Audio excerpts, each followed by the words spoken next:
கத்திரிக்காய் கடையில் செய்கிறதுக்கு 1/4 கிலோ கத்திரிக்காய் காம்பை நீக்கிட்டு இந்த மாதிரி நீல வாக்கில் கட் பண்ணி தண்ணியில் போட்டு வச்சுருங்க. இல்லாட்டினா கத்திரிக்காய் கருத்துரும். இப்போ ஒரு மீடியம் சைஸ் உருளைக்கிழங்க தோல் உரிச்சிட்டு அதையும் இந்த மாதிரி ரேண்டமாக கட் பண்ணி அதில் சேர்த்துருங்க. இப்போ ஒரு குக்கரை அடுப்பில் வச்சு கத்திரிக்காய் உருளைக்கிழங்க சேர்த்துட்டு 10லேருந்து 15 சின்ன வெங்காயம், 5-6 பல் பூண்டு, 2 பச்சை மிளகாய் கீரி சேர்த்துட்டு சின்ன சைஸ் தக்காளின்றனால 4 தக்காளி இந்த மாதிரி 2ஆக கட் பண்ணி சேர்த்துட்டு தேவையான அளவு உப்பு, 1/4 டீஸ்பூன் மஞ்சள் தூள், 1 டீஸ்பூன் அளவுக்கு சாம்பார் பொடி, இதெல்லாம் வேகிற அளவுக்கு தண்ணி ஊற்றி மூடி வச்சு விசில் போட்டு நல்லா குலைவாக வேக வச்சு எடுத்துக்கோங்க. இப்போ வெந்ததுக்கு அப்புறமா தக்காளியில் இருக்க தோலை ஃபுல்லாக எடுத்துட்டு நல்லா மசிச்சு விட்டுக்கோங்க ஒரு மத்தை வச்சு.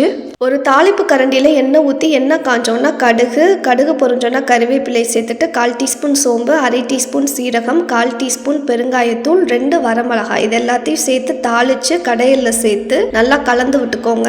கடைசியாக சின்னதாக நறுக்கின கொத்தமல்லி இலையை சேர்த்து நல்லா கலந்து விட்டு சுட சுட இட்லி தோசை கூட பரிமாறுங்க.